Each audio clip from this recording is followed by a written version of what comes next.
Olha, amigos, há um versículo no Salmo 149, o versículo 2, que tem uma importância muito grande para nós. E eu queria que você lesse para você ser abençoado. 149, 2 diz assim: alegre-se Israel naquele que o fez. Alegre-se Soares naquele que o fez. Alegre-se João naquele que o fez. E quem é que nos fez? O Senhor Deus. Ele fez todas as coisas. Ele caprichou em você, ele colocou em você uma habilidade para se alegrar e louvá-lo que você não conhece. E muitas vezes, quando uma pessoa assume essa capacidade de louvar a Deus, de adorar a Deus, ela consegue a capacidade para dizer ao mal: você vai sair da minha vida agora e não vai voltar. Alegre-se Israel naquele que o fez, regozijem-se os filhos de Sião no seu rei, que é Jesus. Nós somos os filhos de Sião.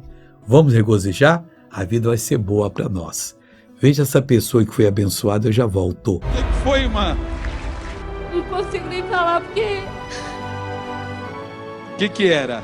É 1 ano e 5 meses que eu só ando na ponta do pé. Não posso calçar nada. Era igual bailarina, só na ponta do pé? Meu nervo estava atrofiado, eu não tenho força na perna direita e eu consegui andar com... Traz ela aqui em cima aqui pra gente ver esse bonitinho. Você, há 1 ano e 5 meses, você falou? 1 ano e 5 meses que eu trabalhava, eu caí num bueiro e o meu nervo atrofiou, eu não conseguia colocar o tornozelo no chão. Antes da oração, como é que você estava andando? Eu andava assim, com esse apoio aqui, porque... Imita pra nós como é que você andava, eu quero ver.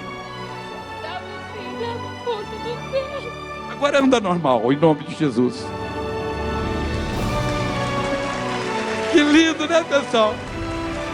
Olha que bonito. Voltei para orar com você. Em nome de Jesus, estou agora unido com você. Repreendo esse mal, reprovo esse mal e digo: saia, vá embora, desapareça dessa vida, em nome de Jesus Cristo. E você diz: obrigado, Deus, já tem a benção agora. Oh, meu Deus, muito obrigado. Dê um dia lindo para essa pessoa. Bom dia.